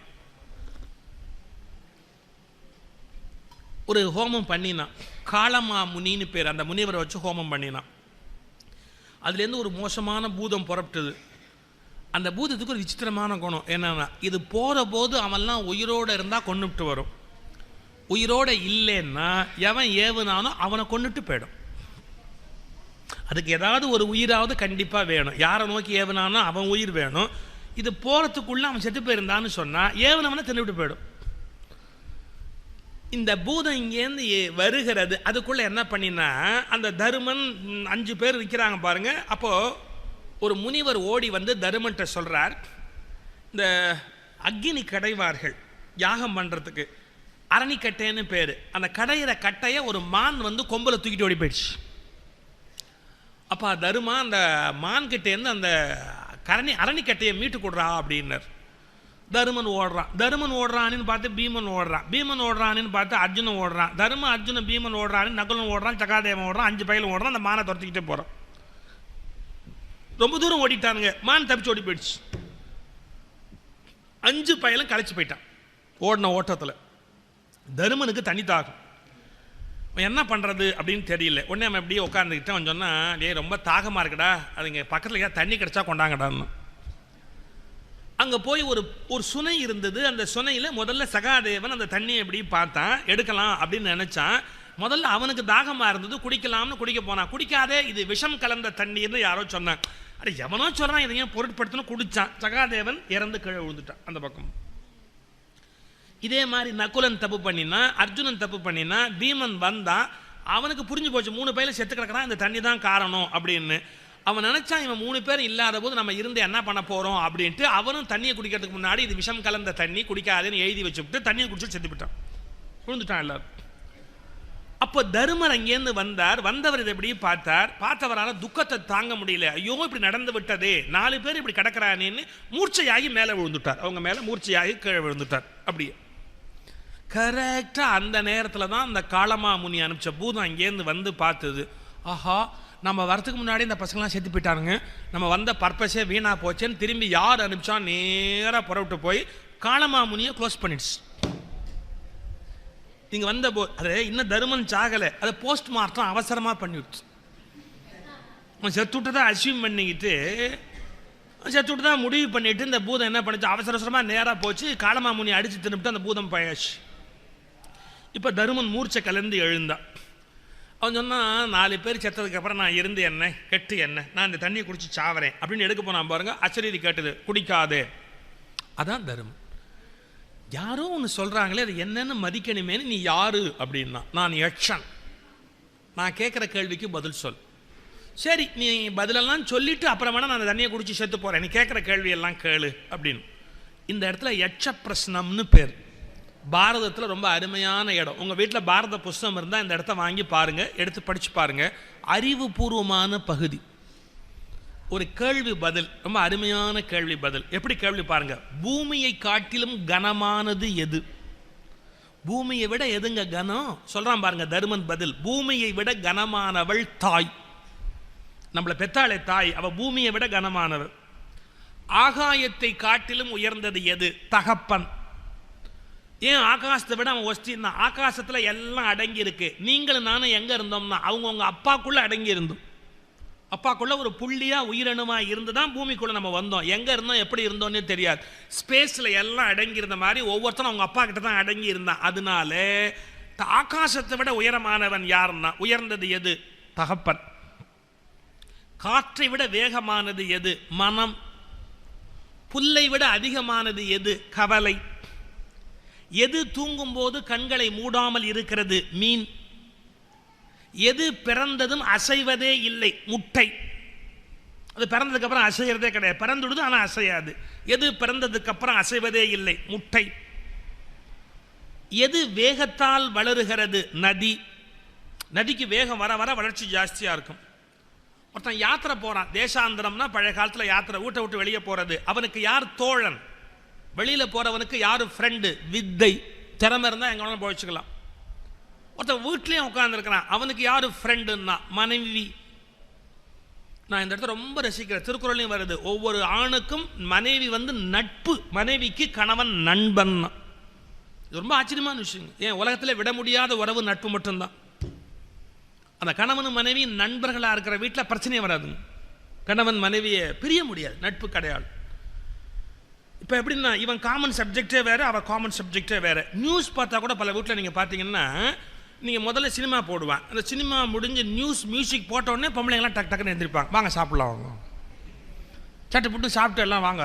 அந்த 15 நிமிஷம் நியூஸ் அவங்களுக்கு இன்டர்வல் டைம். சாப்பிட்டுட்டு 10 பாத்திரம்லாம் கழுவிட்டு அப்புறம் மறுபடியும் உட்காந்துக்கலாம் அப்படின்னு. வாங்க வாங்க சாப்பிட்லாம், வாங்க சீக்கிரமாக வாங்க. நம்மால் வரமாட்டான். இவனுக்கு ஒசாமா பின் லேடன் உறவு, அவனுக்கு ஜார்ஜ் புஷ் அத்தை பையன் இல்லைங்களா. அதனால அவனுக்கு அவர் வாஜ்பா என்ன பண்ணான்னு தெரிஞ்சாதான் இவன் சாப்பாடே இறங்கும். இவன் இரு இந்த வர பிராணா வாங்காது அப்படி நியூஸ் பார்த்துட்டு வரேன் இரு அப்படிமா. என்னத்தாங்க பெரிய நியூஸ் சொல்கிறான். சட்டை போட்டு சாப்பிட்டேன்னா சாப்பிட்டுட்டு பாத்திரத்தை கழுவு போட்டு நான் சினிமா பார்ப்பேன்ல, அந்த அம்மாவுக்கு சினிமாவுக்கு இன்டர்வெல்ல நியூஸ் போயிடணும், எல்லா வேலையும் சாப்பிட்டு முடிச்சிடணும். அந்த அம்மா கான்செப்ட் என்ன? News sense, news sense. இவன் சொல்லுவான் நோ சென்ஸ், உனக்கு சென்ஸே கிடையாது, நியூஸ் பார்க்கறது இல்லை. சில வீட்டில் பொம்பளைங்க நியூஸ் பார்த்தா எப்படி பார்ப்பாங்க தெரியுங்களா? நான் உங்களுக்கு ரொம்ப அட்டாக் பண்ண நினைக்காதீங்க, நீங்கள் யோசிக்க வேண்டிய விஷயம். நியூஸ் இப்படி பார்த்துட்டு சொல்லுவாங்க, சந்தியா ராஜகோபால் இது அன்னைக்கு போடலையே, இன்னைக்கு புதுசாக போட்டிருக்கிறாங்களே, அன்னைக்கு சோபனா ரவி ஒரு முத்துமாலை போட்டிருந்தாங்க, இதே மாதிரி தானே இருந்தது. இதான் நியூஸ். அவங்க நியூஸ் ரீடரை பற்றிய நியூஸ் தானே ஒழிய நியூஸே மிச்சம் கிடையாது. நான் ஏன் சொல்றேன் அப்படிங்கிறத பெண்கள் யோசிக்கணும். இன்னும் இந்த நாட்டில் பல பெண்களுக்கு ராஜ்யசபாவுக்கும் லோக்சபாவுக்கும் வித்தியாசம் தெரியாது. இன்னும் இந்த நாட்டில் பல பெண்களுக்கு ராஜ்யசபாவுக்கும் லோக்சபாவுக்கும் வித்தியாசம் தெரியாது. இன்னும் இந்த நாட்டில் பல பெண்களுக்கு சட்டசபைக்கும் பாராளுமன்றத்துக்கும் இடையில இருக்கிற வேறுபாடு கூட தெரியாது. ஏன் இப்பதானே ஒரு எலெக்ஷன் வச்சாங்க, அப்புறம் எதுக்கு இன்னொரு எலெக்ஷன் இப்போ வைக்கிறாங்க அப்படிம்பாங்க. அது சட்டசபைக்கு, இது பார்லிமெண்ட்டுக்கு, எல்லாம் ஒரே மண்ணு தான். எவ்வளவு நினைக்கிறீங்க? அப்புறம் எப்படிங்க நாடு உருப்பட முடியும்? டெமோக்ரஸிங்கிறது எவ்வளவு பெரிய விஷயம். அரசியல் ஞானமே பெண்களுக்கு சூன்யமா இருந்தா ஒரு நாடு வளர்ச்சி அடைய முடியுமா? என்னத்துக்கு பெட்ரோல் விலையை ஏத்துறானா? அது சப்சிடியை கட் பண்றான். என்ன சப்சிடின்னா சும்மா கொழுப்பெடுத்து போய் என்ன பெட்ரோல் விலையை ஏத்துறான். நம்ம வெளிநாட்டிலேருந்து பெட்ரோல் வாங்கி கொடுத்துட்டு இருக்கிறோம். கவர்மெண்ட் காசு கொடுக்குது, எக்ஸ்ட்ரா காசை கவர்மெண்ட் கொடுக்குது. கவர்மெண்ட் எக்ஸ்ட்ரா காசு கொடுத்து பெட்ரோல் வண்டி ஓட்ட முடியுமா? இது யாருக்கு விளங்கணும்? பெண்களுக்கு விளங்கணும். அப்பதான் நாடு உருப்பட முடியும். நியூஸே பார்க்க மாட்டாங்க. 98% of the ladies என்னன்னா in news they are not at all interested. அது நடுவில் குமரன் சில்க் விளம்பரம் காட்டினானா இதே மாதிரி தான் ஒன்று வாங்கணும். இந்த சென்னை சில்கில் ஒன்று காட்டுறான் பார்த்தீங்களா, அதே மாதிரி தான் ஒன்று வாங்கணும். அவ்வளோதான், அதான் முக்கியம். நடுவில் ஒரு விளம்பரத்தில் அதை காமிச்சிட்டோம்னா அது முக்கியமே ஒழிய பாக்கி எந்த நியூஸ், புள்ளி விவரம், வானிலை அறிக்கை, இண்டெக்ஸு, வணிக ஷேரு, அதெல்லாம் முக்கியமே கிடையாது. நான் ஏன் இவ்வளோ கோவப்படுறேன்னு நீங்கள் புரிஞ்சுக்கணும். அறிவு 2 பக்கமும் இருந்தால் தான் ஒரு குடும்பம் வளர்ச்சி அடையும். எப்படி சொல்கிறான் பாருங்க, மனைவிக்கு கணவன் நண்பன், கணவனுக்கு மனைவி நட்பு, தோழமை, ஃப்ரெண்ட்ஷிப். சொன்னால் மணிக்கணக்காக சொல்லலாம். இது அவ்வளவு எச்ச பிரச்சனை. வீட்டில் போய் புத்தகத்தை எடுத்து பாருங்கள், அவ்வளவு அருமையான கேள்வி பதில். இன்னொன்று சொல்கிறேன், இப்போ பத்திரிகைகளில் கேள்வி பதிலாம் போடுறான் பார்த்துறீங்களா? என்னன்னா, இந்த நடிகையையும் அந்த நடிகையையும் ஒப்பிடுக, இவருக்கு மூக்கு அழகு, அவருக்கு பல் அழகு. அடே அப்பா, அட பாவீங்களா, எவ்வளோ நுட்பமாக கவனிச்சிருக்கிறாங்க. அவருக்கு மூக்கு அழகு, இவருக்கு பல் அழகு. அவர் காதுகளை பார்த்து கொண்டே இருக்கலாம். அந்த காதில் ஜிமிக்கி ஆடுகிற போது அவ்வளோ அழகாக இருக்கு. ஆனால் இவர் காதை பார்க்க முடியாது. மற்றபடி 2 பேருக்கு மார்க்கெட் சமமாகவே இருக்கிறது. முடிச்சுடுவாங்க கட்சியில். இது என்ன பெரிய ஒப்பீடு? கேள்வி பதில் பத்திரிகை இல்லை, கேள்வி பதில்னு ஒன்று படித்தா அறிவு வளரவனா ஒரு புத்தகத்தை எடுத்து படித்தா எவ்வளவு ரகசியம் பாருங்க. இன்னொரு கேள்வி கேட்குறான், புகழ் எதில் நிலை பெறுகிறது? எச்சன் கேட்டான், புகழ் எதில் நிலை பெறுகிறது? தானத்தில். சுகம் என்பது எதில் நிலை பெறுகிறது? நல்லொழுக்கத்தில். சுகம் அப்படிங்கிற வாழ்க்கை என்னன்னா நல்லொழுக்கத்தின் மூலம் தான் சுகமாக இருக்க முடியும், இல்லைன்னா சுகம் போச்சு. இப்போ கவர்மெண்ட்ல எல்லாம் கெஞ்சிறான் என்னன்னா, எய்ட்ஸுக்கு ஒரே வழி என்னன்னா ஒருவனுக்கு ஒருத்தியாக வாழுங்கள் அப்படின்னு. எவ்வளோ காலத்துக்கு முன்னாடி சொல்கிறான், சுகம் எங்கு நிலை பெறுகிறது? நல்லொழுக்கத்தில் நிலை பெறுகிறது. வெளிப்படையாக பார்க்கக்கூடிய ஆன்மா எது? இப்போ ஆன்மா நமக்குள்ள இருக்கு, நான் என்னுடைய ஆன்மாவை வெளியில பார்க்கறேன்னா எதுன்னா நம்முடைய புதல்வன், நம்முடைய புள்ள, நம்முடைய வெளிப்படையா தெரிகிற ஆத்மா. எதை விட்டால் மனிதன் மற்றவர்களுக்கு பிரியமுடையவனாக மாறுகிறான். என்னை 10 பேர் நேசிக்கணும் அப்படின்னா நான் எதை விடணும்? எதை விட்டால் ஒருவன் மற்றவருக்கு பிரியமானவனாக மாறுகிறான்? கர்வத்தை. கர்வத்தை விட்டவங்கள எல்லாருக்கும் பிடிக்கும். எதை விட்டால் ஒரு மனிதன் துயரமற்றவனாக மாறுகிறான்? கோபத்தை. கோபத்தை விட்டுட்டா அவனுக்கு துயரம் கிடையாது. இப்படி அறவடிவான நிறைய கேள்விகள் யட்ச பிரச்சனத்தில் கேட்கப்படுகிறது. ஒரே ஒரு கேள்வி நிறைவா சொல்றேன், கேட்கறான் பாருங்க. எந்த மனிதன் மகிழ்ச்சி அடைகிறான்? எந்த மனிதன் கடன் இல்லாதவனாகவும் அயலூர் போகாதவனாகவும் பகலில் 5வது காலத்திலோ 6வது காலத்திலோ கீரையையாவது தன் வீட்டில் சமைத்து உண்பவனாகவும் இருப்பானோ அவன் எப்போதும் மகிழ்ச்சியாக இருக்கிறான். இந்த வெளியூர் போறவன், எங்கெங்கயோ போய் அலையிறவன், அவன் என்னதான் சாப்பாடு கிடைச்சாலும் நிம்மதியாக இருக்க முடியாது. 5 ஸ்டார் ஹோட்டலில் சாப்பிட்டா கூட சரியாக சாப்பிட முடியாது. இவன் மகிழ்ச்சி உடையவனாக இருக்கிறான். ஆச்சரியமான நிகழ்ச்சி எது அப்படிங்கிற, ஆச்சரியமான நிகழ்ச்சி எது? பல பேர் செத்ததை பார்த்த பிறகும் அது என்னவோ தனக்கு வராது என்று எண்ணுகிறார்களே, அது வல்லவா ஆச்சரியம். சார் அவர் போயிட்டார்னா பாவம் போயிட்டார், ஏன்னா இவர் போகவே மாட்டார், போயிட்டார். இன்னும் சில பேர் சொல்லுவான் அல்பாயுசில் போயிட்டான். எது அல்பாயுசுன்னு இவருக்கு தெரியுமா? அவருக்கு அல்பாயுசில் போயிட்டான், போயிட்டான். நேற்று வரைக்கும் நல்லா இருந்தான் சார், போயிட்டான் சார். நீ உனக்கு மட்டும் என்ன, நாளைக்கு நீ இருப்பியா என்ன கேரண்டி? அது தெரியறது இல்லை. எத்தனையோ பேருக்கு அது நடந்தாலும் நமக்கு அது நடக்கும் என்ற விவேகம் நமக்கு வராமல் போய்விடுகிறது. இவ்வளவு முடிச்ச உடனே அந்த யட்சன் சொன்னான், தருமா, நான் கேட்ட கேள்விகளில் எல்லாம் நீ ஜெயித்து விட்டாய், நான் உனக்கு பரிசு தரேன். உன் தம்பிங்கெல்லாம் கிடக்கிறாங்க, யாராவது ஒருத்தரை நான் உயிரோட எழுப்பி தரேன், உனக்கு யார் வேணும்? அவன் சொன்னான், நகுலன் பழைக்க வேணும்னா. என்னடே, பீமன் பழைச்சா துரியோதனை ஜெயிக்கலாம், அர்ஜுனன் பழைச்சா நீ அவனை வில்லால ஜெயிக்கலாம். ஒரு பைசாக்கு பிரயோஜனம் இல்லாதவன் நகுலன், அவனை போய் முதல்ல எழுந்திருக்க சொல்றியே, அவனை பழக்க வச்சு என்னடா ஆப்போது? அவன் சொன்னான் பாருங்க தருமன், எங்க அம்மாவுக்கு நான் மூத்த பையன், அது மாதிரி மாத்திரைக்கு அவன் மூத்த பையன், நான் உயிரோடு இருக்கிறது நியாயம்னா அவன் உயிரோடு இருக்கிறது அடுத்த நியாயம், அவன் தான் எந்திரிக்கணும். அப்பா, உன் தர்மத்தை நான் பாராட்டுகிறேன், அதனாலேயே நீங்கள் 4 பேருமே உயிரோடு எந்திரிப்பாங்க, நீ கவலைப்படாத, இப்போ நான் யாருன்னு வெளிப்படுத்துறேன்னு தர்ம தேவதை எதிரில் நின்னா. தர்ம தேவதை தான் தர்மனோட அப்பா யம தர்மராஜ். அந்த மான் வேற யாரும் அல்ல, இந்த முனிவருடைய அரணிக்கோலை தூக்கிட்டு போனது வேற யாரும் இல்லை, நான் தான். ஏன்னா உனக்கு எதிர்த்து காளமா முனி ஒரு பூதத்தை அனுப்பிச்சிருந்தேன், அது அழிவு வராமல் நான் இந்த நாடகத்தை நடத்தி உன்னை காப்பாற்றிட்டேன், இந்த அரணிக்கட்டை கொண்டு போய் முனிவர்கிட்ட கொடு அப்படின்ட்டு அந்த தர்மதேவன் மறைஞ்சு போகிறான். அப்போ அவன் சொன்னான், உன்னை ஒழிச்சு அஞ்ஞாத வாசம்னு வாழ்வது கஷ்டம், நீ அப்போ என்ன நினச்சி உன் வடிவத்தை மாற்றிக்க, நான் மாற்றி கொடுத்துட்றேன் 1 வருஷத்துக்கு போ அப்படின்னு. எல்லாம் முடிஞ்சு போச்சு. 12 வருஷம் அந்த வனவாசம்ங்கிறத ஒரு வழியாக அப்படி இப்படிமா சமாளித்து ஒரு வழியாக முடிச்சுட்டாங்க. அஞ்ஞாத வாசம்னு 1 வருஷம் மறைஞ்சு வாழணும். எங்கே போய் மறைஞ்சு வாழ்கிறது? விராட நாட்டில் விராடனுடைய தேசத்தில் போய் மறைந்து வாழலாம்னு தீர்மானமாச்சு. ஏன்னா அர்ஜுனன் தான் சொன்னால் அது வளம் பொருந்திய நாடு, மழை பொருந்திய நாடு, குறையில்லாத நாடு, எனவே அங்கே போய் இருக்கிறது அப்படின்னு தீர்மானமாச்சு. அப்போ தருமர் அங்கே என்னவா இருக்கிறதுன்னா, கண் கண் அப்படிங்கிற பேரோட வைர பாய்ச்சிகை, அதாவது இந்த சூதாடுற தாக்கட்டை, அதை வைரத்தை பதிச்ச கட்டையை வச்சு ராஜாவோட விளையாடிக்கிட்டு பொழுது போக்க வேண்டியது. யதி சன்னியாசியாக இருக்க வேண்டியது. ஏன்னா சன்னியாசியாக இருந்துட்டா இவன் யாரையும் கும்பிட வேண்டாம், இவனை அவன் கும்பிட்டுக்கிட்டு இருப்பான் விராடன். எனவே இன்னொருவரால் வணங்கப்படுகிற நிலையிலேயே தருமன் அப்படியே இருப்பான். கண்கன்கிற பெயரோடு இருக்கிறது முடிவாய் போச்சு. அப்பதான் மெதுவா தருமர் பயந்து போய் பீமனை பார்த்தார். உன்னை எப்படிடா ஒழிச்சு வைக்க முடியும்னு. அவனை ஒழிக்கவே முடியாது. ஏன்னா அவன் எந்த ஊரில் இருக்கிறானோ அந்த ஊரில் சராசரியாக 2 கொலை விழும் ஒரு நாளைக்கு. எவன் அயோக்கியத்தனம் பண்ணாலும் அப்பவே கொண்டுடுவான். ஏன் என்னெல்லாம் பார்க்க மாட்டான். தப்பண்ணி அடித்து பொட்டலை கட்டி கீழே வச்சுருவோம். உன்னை எப்படினா ஒழிச்சு வைக்க முடியும்னா நான் ஒளிஞ்சுக்கிறேன்னா எப்படியோ ஒளிஞ்சுக்கிறேன். ஒளிஞ்சுக்கிட்டா சாப்பாட்டுக்கு என்னடா பண்ணுவேன். ஒளிஞ்சுக்கிறது கஷ்டம். ஒளிஞ்சிட்டா சோத்துக்கு என்ன பண்ணுவேன்னா அதுக்கு ஒரு ஐடியா வச்சுருக்கிறேன். என்னன்னா கவர்மெண்ட்லேயே சமயக்காரனா ஜாயின் பண்ண போகிறேன்னா. யார் விராடனுடைய அரண்மனையில் போய் நான் மடப்பள்ளி சமயக்காரனாக போயிடுவேன். முந்திரி பருப்பு மூட்டையே காலியானா கூட கேட்கறதுக்கு ஆள் இருக்காது. ஓ நல்ல அருமையான ஐடியா அர்ஜுனா. அவன் சொன்னா நீ 2வது இந்திரன், கோடி சூரிய பிரகாசம் உடையவன், உனக்கு முழங்கால் வரைக்கும் நீண்ட கை. அர்ஜுனனுக்கு சாமுதிரிகா லட்சம் ரொம்ப ஜாஸ்தி பர்சனாலிட்டி. அவனை ஒழிச்சே வைக்க முடியாது. பார்த்தோன்னே அர்ஜுனன் எல்லாம் சொல்லிவிடுவாங்க. அப்படிப்பட்ட அழகு. நான் உன்னை எப்படினா ஒழிச்சு வைக்க முடியும், மறைச்சு வைக்க முடியும். அவன் சொன்னா அண்ணா கவலைப்படாதே, நான் மேலே போன போது ஊர்வசி என்னை பேடியாக இருக்கும்படியா சொன்னா நான் பிரகன்னலை என்ற பெயரோடு அங்கே பேடியாக இருப்பேன். அர்ஜுனன் ஒரு பேடியாக இருப்பான்னு யாரும் கற்பனை கூட பண்ண முடியாது. நான் மறைஞ்சு வாழ்ந்துருவேன், என்னை யாரும் கண்டுபிடிக்க மாட்டாங்க அப்படி.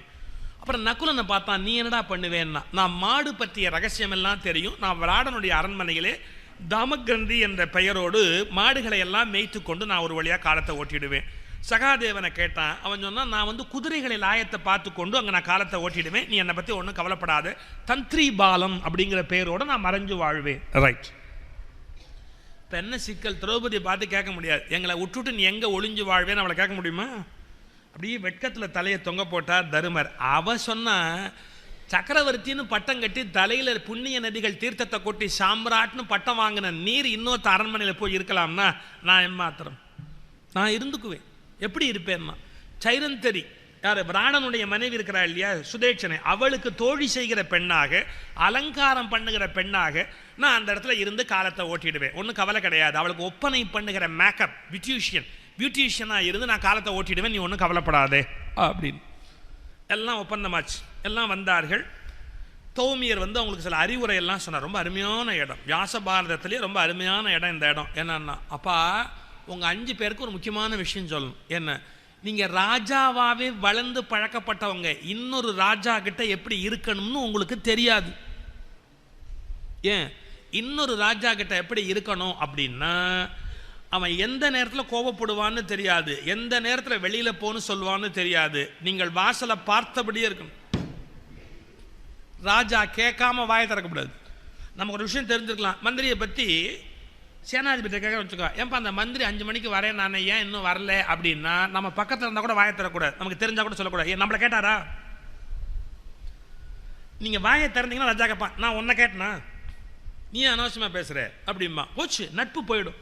ஆனால் ராஜா கேட்காம எதையும் பேசக்கூடாது. இப்போ நீங்கள் இதெல்லாம் இன்றைக்கி என்ன சார் யூஸ் உங்களுக்கு எல்லாம் ராஜா மந்திரி என்ன?